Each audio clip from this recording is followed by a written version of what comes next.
Now, in the US, Apple and Facebook are offering to pay for the freezing of the eggs of its female staff. Now, this is the latest perk in the push to try to get more women working in the tech industry. Roxana Saberi reports. You've got things to do, goals to accomplish, and you may not have found the right partner yet, but you want a family someday. Fertility centers are encouraging women who can't have kids now to freeze their eggs. By freezing your eggs, you can literally stop time and preserve your fertility for when you are ready. But the procedure is rarely covered by insurance, and it's expensive, an average of $20,000 for 2 rounds of treatment. Now Facebook is helping its female employees, potentially covering most of that cost. And Apple is making a similar offer starting in January. A company spokeswoman told Al Jazeera, "We want to empower women at Apple to do the best work of their lives as they care for loved ones and raise their families." It takes some of the financial burden off, so then the woman can, it's almost like a no-brainer decision to do this and then feel great about having that sort of insurance policy to pursue a family later on when they're ready. The perk is an unusual one for companies to offer, and it may help Facebook and Apple attract more women in the male-dominated Silicon Valley. Men far outnumber women on their tech teams. Managers are mostly men, too. Those ratios are roughly in line with rivals Google, Yahoo, and LinkedIn. But critics say by paying for egg freezing, Apple and Facebook are encouraging women to focus on work. On one hand, it is supporting women to have a family. It's also sending people a message that our work is the main priority that we should be focusing on. They say it would be better for companies to offer other ways for women to find a balance between work and personal life. Roxana Saberi, Al Jazeera. All right, let's have a look and see what's entailed then in freezing a woman's eggs. The treatment cycles vary, but on average they are between 4 and 6 weeks, and they cost thousands of dollars. Women give themselves hormone injections to stimulate the ovaries to produce as many eggs as possible. They then visit the doctor regularly, monitoring the rate at which the eggs are maturing. And when they're ready to be harvested, the woman's sedated and the eggs are removed in a short operation. The eggs are immediately frozen and can be held for as long as 10 years. Let's speak now to Seema Mohapatra, who's an associate professor of law at Barry University. She's an expert in healthcare and has written extensively on assisted reproductive technologies.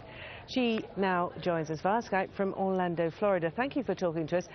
So is this the no-brainer that the lady in the report was suggesting? Should all women be thinking that their luck has changed? Yeah, I think that's a little bit of hype, unfortunately. I think there are some positives to this technology being offered, especially for women that were already considering it. However, there are a lot of unknowns. So you're paying for an insurance policy, and if your employer is paying for it, even better, but there is no guarantees at the end of the line. There haven't been successful cases of live births after eggs have been frozen for 10 years. This is theoretically, there have been live births when eggs have been frozen for shorter amounts of time.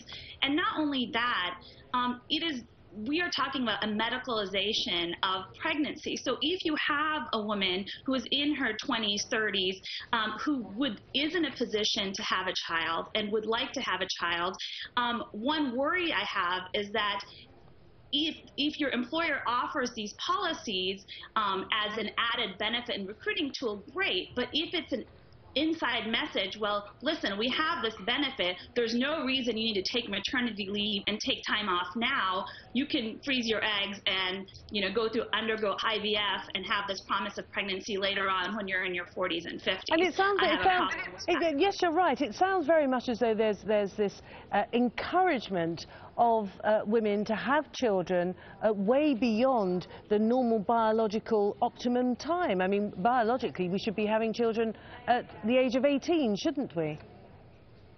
Well, I think that the biological clock, as any working woman knows, has been an issue because usually, eggs are most viable before age 35. That usually coincides with the time that women are building their career, going to graduate school, what have you. And so that has been a balancing act. So I wouldn't say that ideally, we would have all women would be sitting and having babies when they're 18, when you're the most viable. However, and I think this technology does offer a promise for those that are in their 30s and haven't met somebody and are thinking, gosh, my days are over, my biological clock is running out. But what I worry about is that the promise is it's not established yet. ACOG says, even though this is not experimental, the American College of Obstetrics and Gynecology, it's not experimental egg freezing. They do not go as far as recommending it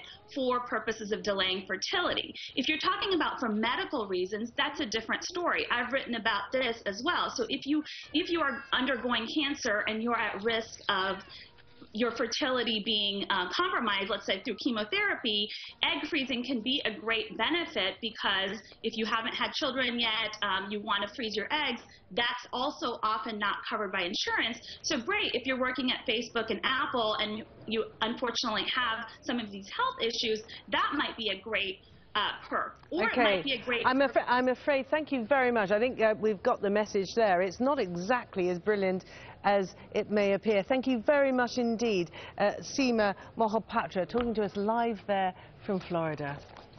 Right, let's take a break.